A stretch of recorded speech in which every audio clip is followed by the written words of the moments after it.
not function without them, and yet there is a shortage. We're of course talking about nurses. WTVA's Avery Hilliard talked to local hospital experts about how nursing shortages are affecting us here in North Mississippi. COVID-19 has highlighted the gap in healthcare and created a demand for nurses. Healthcare workers are very essential. The pandemic showed the world that back in 2020.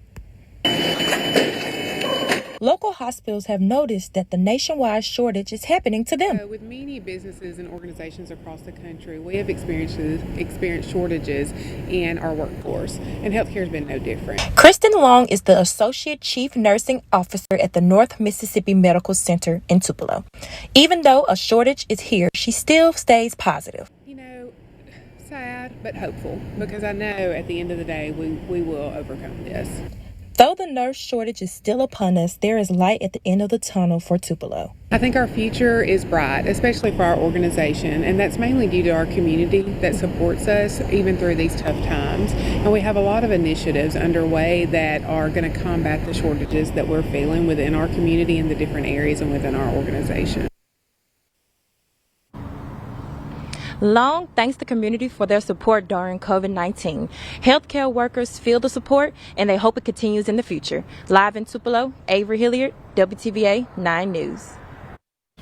Live at 5:08, this is a live look at Starkville. It's not bad outside, not seeing any bright sunshine, but hey, there's no rain at least. That could change though. WTVA Chief Meteorologist Matt Lobhan will be returning shortly. He's got a complete look at the WTVA Severe Weather Authority forecast.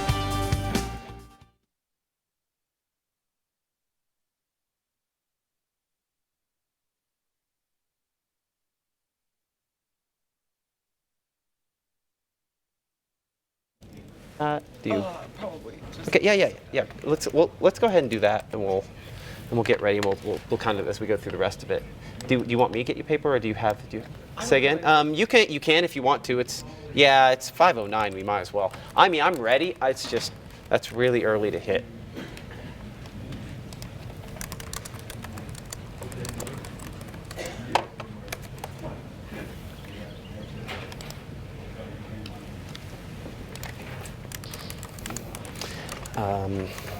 I did not hear the answer because he was talking to me. Oh, sorry. Do you need? Okay. Here, we'll get you.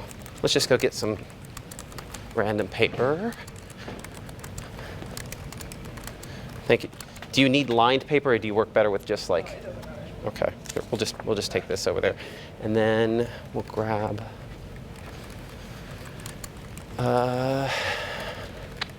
Clipboard. We can borrow one of the weather clipboards over there. Yeah. You or me? Yeah, just grab one of those.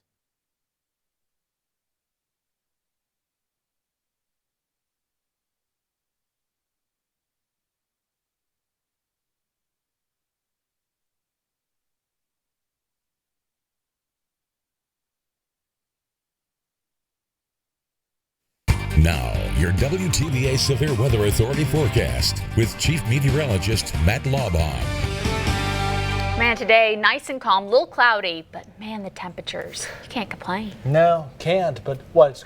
We're gonna have some rain soon, right? Yeah, I think tomorrow morning you're getting ready to get the kids out the door to school or yourself to work. Expect that rain is going to extend your morning commute. I think it's likely that we're going to have thunderstorms, probably mess some things up out there. As our shot in Saltillo shows up with a few high, thin clouds, most of the more meaningful cloud cover rainfall not here yet, but it will be when you go 12 hours from now early tomorrow morning. So don't be shocked if you wake up with some rumbles, depending on what time you wake up. We're at 67 degrees for the temperature right now. That measure of moisture, that dew point is on the way up. That represents returning moisture that will help fuel the thunderstorms tomorrow. Our hour-by-hour forecast, once again, has a very sluggish drop in temperatures over the next few hours here, kind of settling into the mid-60s, likely staying that way most of the overnight period as we look toward tomorrow. Our rain chances start picking up overnight. We'll say maybe 10 to 20% at 3 6:30 to 4 o'clock in the morning, but much more likely to have thunderstorms by 6 to 7 o'clock tomorrow. And we expect as they pop up, some damaging wind gusts remain a possibility with high temperatures, we'll say late morning, maybe as late as noontime before they start dropping into the afternoon.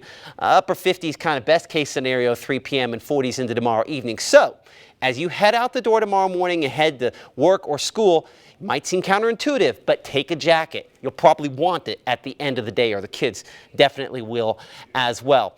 As we look toward tomorrow's storm system, it's still out for locations in Texas and Oklahoma, getting more energized, but there's no storms on it at that point. We do expect as it marches in our direction to light up with thunderstorms pretty much overhead. That's really where this system gets more organized. So the severe weather threat with the overnight time period to our north and west, we're centered on that threat, or at least on kind of the western side of it as we look for your Thursday. The yellow representing the greatest risk for locations to the east. We expect with storms popping up over us, they could be strong, but they're more likely to be strong to severe as they work their way into Alabama. For our area, Pickens County would be some of the most likely locations. And when we look at the different criteria, tornadoes aren't impossible. They're relatively unlikely with this setup. It's more of a damaging wind threat, but certainly our meteorologist Gabe Maynor will be tracking things tomorrow morning starting at 4:30 a.m. and throughout WTVA 9 News today until 7 a.m. here on NBC and ABC, and then from 7 to 9 over on WLOV Fox News. So let's track our way through this. 63 again,